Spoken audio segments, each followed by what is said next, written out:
जब मेरे को लगता है कि सामाजिक न्याय की लड़ाई कोई लड़ रहा है तो मेरा मन होता है कि मैं उस लड़ाई में अपना योगदान दूं। कि अब सरकार को कहीं ना कहीं डर है कि झालावाड़ के पीड़ित परिवारों को अगर हमने मुआवजा दे दिया तो नरेश मीणा बहुत बड़ा नेता बन जाएगा। मतलब इतना डर भजन लाल जी को है कि अगर ये मांग पूरी हो गई तो पता नहीं जाने वो मुख्यमंत्री नहीं रहेंगे। पता नहीं उनको लगता है कि नरेश मीणा मुख्यमंत्री बन जाएगा। लगता है कि आज 3 बजे तक 51 लाख रुपए की पूरी मदद सबके सहयोग से हो जाएगी और उसके बाद में झालावाड़ के पीड़ित परिवारों को वो पैसे दिए जाएंगे। हनुमान बेनीवाल जी ज्यादा बेहतर बताएंगे कि मदद कितनी उन्होंने करवाई है। रविंद्र भाटी जी को धन्यवाद देता हूँ कि अच्छी लड़ाई वो लड़ रहे हैं और लड़नी चाहिए न्याय की लड़ाई। लेकिन बस मेरा ये है कि रविंद्र भाटी जी से मेरे 1-2 इश्यू है कि जब युवाओं की बात आई, एसआई भर्ती रद्द की बात आई, जब एसआई भर्ती का पेपर लीक हुआ तो रविंद्र भाटी जी ने स्टैंड लिया कि भर्ती रद्द नहीं होनी चाहिए। लेकिन जो लोग ईमानदारी से पेपर दे करके आए उनका भविष्य पूरा खराब। कुछ लोग अगर मान लो 10, 20, 50 ईमानदार है भी, ठीक है, तो वो दोबारा मेहनत करके आ जाएंगे। इसमें क्या हर्ज है बताओ मेरे को आप। लेकिन ये देखो ना कि कितने लोग चोर थानेदार लगाने से बचा ली हमने।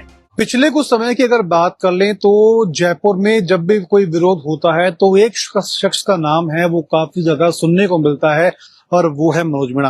क्योंकि मनोज मीणा को आप काफी बेहतर तरीके से जानते हैं तो इनका इंट्रोडक्शन करवाना बहुत अलग होगा। तो शुरुआत उन सवालों से ही करते हैं।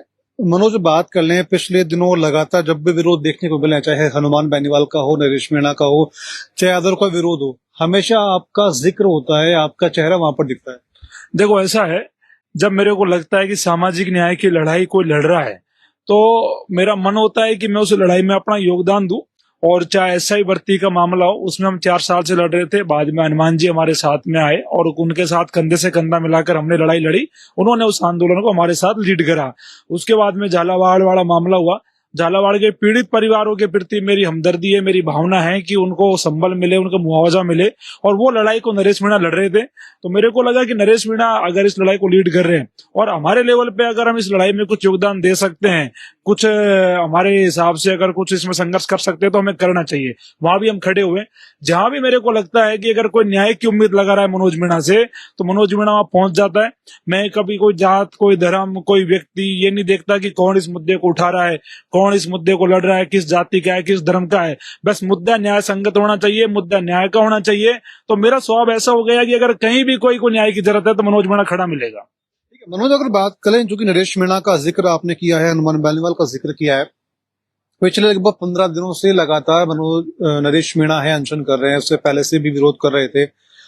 ऐसा क्या हुआ कि सरकार उनकी बात को सुन नहीं रही है या फिर वो अपने स्तर पर जो सरकार को करना चाहिए सरकार ने कर दिया, जो डिमांड नरेश मीणा कर रहे हैं वो पूरी नहीं कर रहे?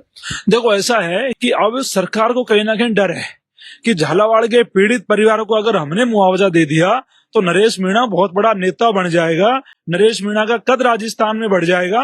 तो भजन लाल जी के जो 4-5 सलाहकार है, वो भजन लाल जी के सलाहकार भजन लाल जी को सलाह दे रहे हैं कि भजन लाल जी कुछ भी मान लेना, लेकिन नरेश मीणा की मांग अगर मैंने मान ली तो आप, मेरे को तो लग रहा है उन्होंने ये कह दिया कि मुख्यमंत्री नहीं रहोगे।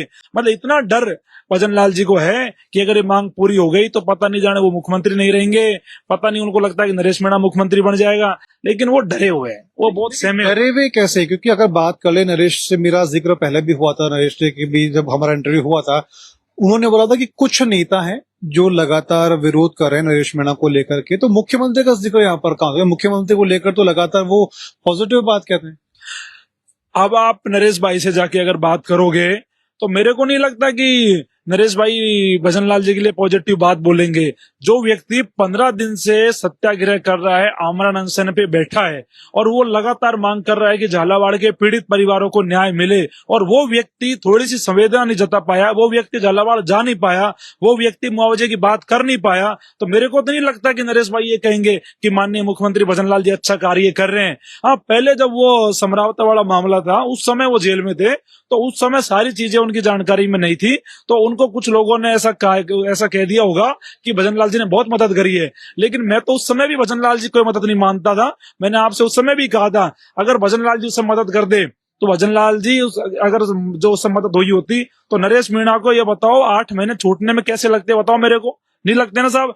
अब ये लोग ये कह रहे हैं कि वहां तो ओम बिरला की चलती है तो मेरे को बताओ साहब कि राजस्थान का मुख्यमंत्री ओम बिरला भजन लाल है। जब भजन लाल की चलती ही नहीं है तो भजनलाल जी मुख्यमंत्री क्यों रहे राजस्थान के? हर एक चीज में थोड़ा सा अगर इंटरनली हम देखें काफी चीज अलग होती है। अगर मैं ये जानना चाहूँ, मदद की बात आप कर रहे हैं, अगर आपकी ओर से मैं ये समझूं कि आपकी ओर से झालावाड़ परिवार के लोगों को विरोध प्रदर्शन में साथ देके मदद की गई, उसके अलावा किस और तरह की मदद है उन परिवार के लोगों को नरेश मीणा की ओर से की गई? देखो ऐसा है, हमारे संपर्क में जितने भी लोग हैं, जो सामाजिक कार्यकर्ता है, जो भामाशाह है, उन सबको हम साथ लेके चल रहे हैं, उन सबको हम बुला रहे हैं। कोई कितनी मदद कर रहा है, किसी से कितनी करवा रहे हैं, तो ऐसे करके काफी मदद परिवार को मिल रही है। और आज जो नरेश भाई ने जो एक मांग रखी है कि 51 लाख रुपए की मदद पूरी होते ही मैं अनशन खत्म करूंगा, और मेरे को लगता है कि आज 3 बजे तक 51 लाख रुपए की पूरी मदद सबके सहयोग से हो जाएगी, और उसके बाद में झालावाड़ के पीड़ित परिवारों को वो पैसे दिए जाएंगे और उनको आर्थिक संबल मिलेगा। वैसे ये काम तो भजनलाल जी को करना चाहिए था, लेकिन ये काम आम जनता को, राजस्थान के युवाओं को, राजस्थान के आम जन को करना पड़ रहा है। ये दुर्भाग्य है कि राजस्थान में एक ऐसी सरकार है जो मुआवजा तक नहीं दे पा रही लोगों को। मेरे को नहीं लगता कि ऐसी सरकार की हमें जरूरत है, और आने वाले समय में साहब लोग याद रखेंगे कि जब नरेश मीणा 15 दिन तक अस्पताल में लड़ रहा था तो भजनलाल जी ने बात क्यों नहीं मानी, क्यों मांग नहीं मानी। भजनलाल जी 3 साल और बची है, 2 साल तो निकल गए, 3 साल बाद कोई पूछेगा नहीं आपको। आप वोट मांगने जाओगे तो लोग याद दिलाएंगे कि उस समय आप कहाँ गए थे जब नरेश मीणा 15 दिन से अस्पताल में अनशन कर रहे थे, तो झालावाड़ के पीड़ित परिवार के लिए मुआवजे की बात कर रहे थे, तो भजनलाल जी क्यों नहीं दिखे। अब अगर हम बात करें हनुमान बेनीवाल को लेकर की भी, ठीक है कि हनुमान बेनीवाल से शुरुआत के दौर में बात करी कि आप यहाँ पर आइए, ज्वाइन करिए, उन्होंने बोला कि ठीक है 2 से 3 दिन में ज्वाइन करता हूँ, लेकिन उनको 2 से 3 दिन में आने की जगह इतना लंबा समय क्यों लगा? नहीं देखो ऐसा है, उस समय नरेश भाई की बात हुई, मेरी बात हुई हनुमान जी से, क्योंकि हम साथ में कई मामलों में काम कर रहे हैं। तो उस समय उन्होंने कहा कि मैं साउथ में हूँ, परिवार के साथ वो गए हुए थे, तो मैं जैसे ही वहां से आऊंगा तो मैं नरेश मीणा जी से मिलने धरना स्थल पे पहुंचूंगा। और वो आए, जिसके मेरे जैसे याद है कि एक दिन बाद फिर मैं उनसे मिलने गया, मेरी उनसे बात हुई कि भाई साहब अपने को नरेश मीणा के जो ये चल रहा है आंदोलन, झालावाड़ के पीड़ित परिवारों को लेकर जो लड़ाई लड़ी जा रही है, इसमें मजबूती से सपोर्ट करना है, पहुंचना है। वो तुरंत तैयार हुए और तुरंत उन्होंने कहा कि अपन अस्पताल चलते हैं, और वो मेरे साथ में अस्पताल भी आए। नरेश भाई से उनकी कुशल सेम पूछी और उनसे आग्रह करा कि आप अनशन को खत्म करो, मजबूती से लड़ो। तो हनुमान बेनीवाल जी तो लगातार नरेश भाई के साथ है। हनुमान बेनीवाल जी मदद की बात करें तो हनुमान बेनीवाल की ओर से क्या मदद की गई है? क्या कोई आर्थिक सहायता दी गई है झालावाड़ के परिवारों को? कोई सैलरी है 1 महीने की वो दी गई है, फिर 1 दिन का कुछ अमाउंट है वो दिया गया? उसको लेकर मेरी बातचीत एक दिन हुई थी, तो उन्होंने कहा कि किसी पार्टी के कार्यकर्ता को भेज के मैं सीधा पीड़ित परिवारों को जो मदद अपने लेवल पे होगी वो मैं करवाऊंगा। तो अभी क्या मदद उन्होंने वो करवाई है, जल्दी वो जानकारी में आ जाएगा, क्योंकि अभी उन्होंने मेरे को उस दिन कहा था कि जल्दी हम मदद करेंगे, और बाकी तो हनुमान बेनीवाल जी ज्यादा बेहतर बताएंगे कि मदद कितनी उन्होंने करवाई है। अभी सोशल मीडिया पर एक चर्चा और होती है कि जिस तरह नरेश मीणा लगातार आगे बढ़ रहे हैं, तो क्या मनोज मीणा भी आगे जाकर के, अभी तो स्टूडेंट हैं, कि आगे जाकर पॉलिटिक्स में इंटरफेयर करने का या फिर एनरोल करने का, चुनाव लड़ने का कोई प्लान है? देखो मेरा मन ऐसा है कि संघर्ष करो, न्याय के लिए आवाज उठाओ, लोगों को न्याय दिलाओ, लोगों के लिए लड़ो।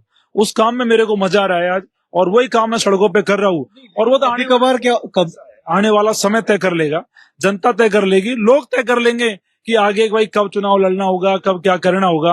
वो जो भी हमारे लोग होंगे, जो हमारे साथ में संघर्ष कर रहे हैं, जो हमारे साथ में जुड़े हुए हैं, जो हमारे साथ में रहते हैं, उन सबसे मिल बैठ के बात कर लेंगे जैसा मन बनेगा। लेकिन अभी जो मेरा ध्यान है वो ये है कि आम जनता को न्याय कैसे दिलाए, आम जनता के न्याय की लड़ाई को कैसे लड़ा जाए, और कैसे लोगों की मदद। तो अभी ध्यान मेरा इतना ही है।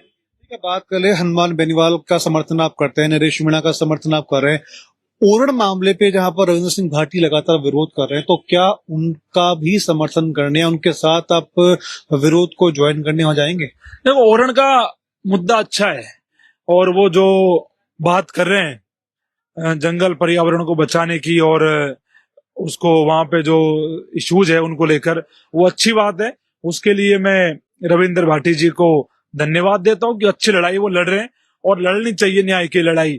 लेकिन बस मेरा ये है कि रविंद्र भाटी जी से मेरे 1-2 इश्यू है कि जब युवाओं की बात आई, एसआई भर्ती रद्द की बात आई, जब एसआई भर्ती का पेपर लीक हुआ, तो रविंद्र भाटी जी ने स्टैंड लिया कि भर्ती रद्द नहीं होनी चाहिए। तो कहीं ना कहीं मेरे को लगता है कि जो विधायक युवाओं की ताकत पे बना हो, जिसको लोग कहते हैं कि वो युवाओं का हितैषी है, और वो युवाओं से कहते हैं कि लाठे रहो, क्या लाठे रहे युवाओं को तो आप बर्बाद करा रहे हो। ऐसे भर्ती मामले में वो लोग भी तो शामिल है ना जो लगातार ये कह रहे हैं कि हमने पेपर ईमानदारी से दिए हैं। ठीक है, अगर पेपर कैंसिल होता है तो वो उनकी जीत है जो लोगों ने गलत किया, लेकिन जो लोग ईमानदारी से पेपर देकर के आए उनका भविष्य पूरा खराब। जो 4 से 5 साल का समय निकला है वो पूरा खराब। उस मामले पर मनोज मीणा क्या कहेगा? देखो ऐसा है, जो 8 लाख लोगों ने परीक्षा दी उनकी जिंदगी में तो खराब हो गई ना। अगर ये मान लो एसओजी के वीके सिंह कह रहे हैं कि 500-700 लोग फर्जी थे 859 में से, अगर ये थानों में लग जाते हैं, पुलिस की छवि आज के दौर में ये अच्छी नहीं है। जब हम ये मान रहे हैं कि वो ईमानदारी से लगे हैं, तब भी पुलिस के पास जाने में आदमी हिचकता है, संकोच करता है। लेकिन ऐसा है, अगर वो थानों में लग जाते तो लोकतंत्र को खत्म नहीं कर देते, संविधान की व्यवस्था को खत्म नहीं कर देते। हाँ, कुछ लोग अगर मान लो 10-20-50 ईमानदार है भी, ठीक है, तो वो दोबारा मेहनत करके आ जाएंगे। इसमें क्या हर्ज है बताओ मेरे को? आप से करेंगे, आप ये चाह रहे हैं कि वो जो 3 साल के, क्योंकि 1 साल पेपर मेहनत करने में कोई जॉब्स निकलती नहीं है, बखूबी आप भी जानते हैं, आपने भी तैयारी करी है, ऐसे वाले चल रही है। बट जिन लोगों ने अपना समय 2 से 3 साल पूरी प्रिपरेशन करी है, हेल्थ करी है, एक टाइम बाद में हेल्थ भी आपकी ढलना शुरू हो जाती है, तो फिजिकल आपका सबसे इंपॉर्टेंट पुलिस के अंदर होता है। अब अगर ठीक है वो निकाल लेते हैं, अपना रिटर्न एग्जाम निकाल भी लिया, लेकिन फिजिकल में अगर वो रह गए तो फिर उनकी पूरी मेहनत जो पिछले साल उन्होंने मेहनत करी है वो पूरी खराब, इस साल वो मेहनत करेंगे पूरी खराब। कई लोग अपनी नौकरी छोड़ के सरकारी वो उन्होंने इस पेपर को दिया था। देखो पहली बात तो जिन्होंने नौकरी छोड़ के पेपर दिया है उनको गवर्नमेंट, स्टेट गवर्नमेंट ने कहा है कि उनको वो कंपेंसेट करेंगे और उनको दोबारा वो राज्य सेवा में ले लेंगे, तो उनके लिए कोई दिक्कत नहीं है। ठीक है, अब आप कह रहे हो कि भाई मेहनत करने वाले लोग 10-20-50 जो भी है उनके साथ अन्याय हो रहा है। मैं कह रहा हूं कि जब पेपर युद्ध स्तर पर लीक हुआ, इसमें बिलीत्रूट से लीक नकल हुई, इसमें ओमार शीट वायरल हुई, इसमें अंदर से इंटरव्यू में घोटाला हुआ, फिजिकल में घोटाला हुआ, पेपर लीक हुआ, 35 दिन पहले पेपर बाहर आ गया, मतलब जितने घोटाले, जितने टाइप के घोटाले हैं वो सारे हुए। उसके बावजूद अगर 150 लोग ईमानदार लग गए मान लो, तो क्या जो दोबारा भर्ती ईमानदारी से होगी तब नहीं लग सकते वो? अब तो उनको बहुत ज्यादा मेहनत करनी पड़ी होगी क्योंकि पेपर लीक हो रहा था, घोटाले हो रहे थे। अब तो उतनी मेहनत नहीं करनी पड़ेगी क्योंकि अब तो तब भी करनी होंगे, मेहनत तो तब भी करनी पड़ेगी, पढ़ना तो तब भी पड़ेगा ना, तो पड़ेगा। लेकिन कंपेरिजन देन करें अपन पहले जब पेपर लीक हो रहे थे, अगर उस समय मान लो वो टॉप कर रहे थे, उस समय वो आ रहे थे, तो वो आगे भी आ सकते हैं। लेकिन मेरे को ये बताओ कि अगर 150 लोगों के लिए अगर 859 को थाने में रख ले, ये न्याय होगा? आपकी बात वो भी सही है, बट ये भी है ना कि 100 गुनेगार अगर छूट जाए, ये कहावत भी है, ये बात होती भी है। बहुत गलत तरीके से प्रचलित है। आपको मैं बताऊं, इस कहावत को ठीक करने की जरूरत है। सुप्रीम कोर्ट की एक ऑर्डर है, उनकी गाइडलाइन है कि पेपर लीक के मामले में ये कहावत कभी चरित्रार्थ नहीं होगी। पेपर लीक का मामला दूसरा है। अगर एक भी व्यक्ति पेपर लेके लगा है तो सिस्टम को लीक करके लगा है, सिस्टम में छेद करके लगा है, वहां फिर वो 100 गुनेगार वाली कहावत का कोई रोल नहीं हो जाता। ये सुप्रीम कोर्ट का स्टेटमेंट है, जब उन्होंने वो पश्चिम बंगाल की भर्ती रद्द करी थी, चाहे कितने लोग पेपर लीक करके लगे हो, अगर वो भर्ती दूषित हो रही है, अगर उस भर्ती में फर्जीवाड़ा हुआ है, तो भर्ती को फिर वो रद्द करना ही पड़ेगा। तो हर जगह एक कहावत नहीं चलती, लोगों ने कहावत याद कर रखी है, रट रखी है, इसको चेपते रहते हैं। लेकिन अगर बात करें, ठीक है, ईवीएम ने माना कि अगर 60-40 का रेशियो अगर लेके चलते हैं कि 60 लोग बेईमान है, 40 लोग अगर ईमानदार है, तो 40 लोगों का फिर क्या होगा फ्यूचर का? फिर ऐसा है, फिर भाई गेहूं के लारे गुण तो पिसता ही है, थोड़ा बहुत अन्याय होता भी है, लेकिन इससे बड़ा बात यह है कि न्याय हो रहा है लोकतंत्र में। अगर आप मेरे को बताओ, अगर 859 में से अगर मान लो 150 लोग ईमानदार है, ठीक है, और वो अगर मान लो कि अगर आज नौकरी नहीं लगे तो कोई बात नहीं, उन पर सबर कर सकते हैं लोग। लेकिन ये देखो ना कि कितने लोग चोर थानेदार लगाने से बचा ली हमने।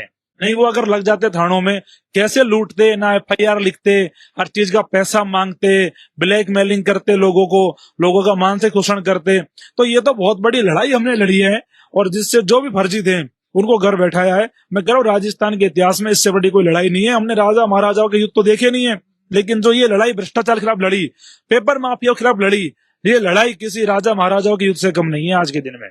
की बात करें, ये जो मुद्दा है, कुछ लोगों का सही, कुछ लोगों का गलत, इस पे लगातार डिस्कशन है, वो चलता रहेगा। खैर मनोज मीणा, ये तो खैर सवाल बना रहेगा, आज भी है, भविष्य में भी है, जब भी कोई ऐसे मामले होंगे तो ये सवाल उठता रहेगा कि निश्चित तौर पर कि जो ईमानदारी से पेपर देते हैं और जो बेईमानी से देते हैं, दोनों के बीच में एक असमंजस की स्थिति है, वो लगातार बनती रहेगी। लगातार ये सवाल सोशल मीडिया पर या फिर आम जनता के मन में उठते रहेंगे कि आखिर उनकी गलती क्या है जिन्होंने ईमानदारी से एग्जाम दिया, और वो लोग गलत हैं जिन्होंने पेपर करने के अंदर बेईमानी करी है, नकल की है।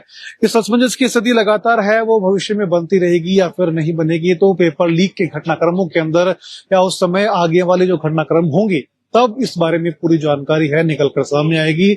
सवाल उठते रहेंगे, लेकिन फिलहाल मनोज मीणा ने अपनी पूरी बात रखी है, चाहे वो पेपर लीक हो, नरेश मीणा का हो, रविंद्र सिंह भाटी को लेकर के हो, हर एक मुद्दा है उन्होंने अपनी बेबाकी से रखा है। उम्मीद करते हैं कि तमाम जानकारी है वो आप तक पहुंच पाई होगी। ऐसी और भी खबरों के लिए आप बने रहिए पंजाब केसरी राजस्थान के साथ। मैं हूं रौनक पारेख और मेरे साथ है मेरे सहयोगी मोहित शर्मा।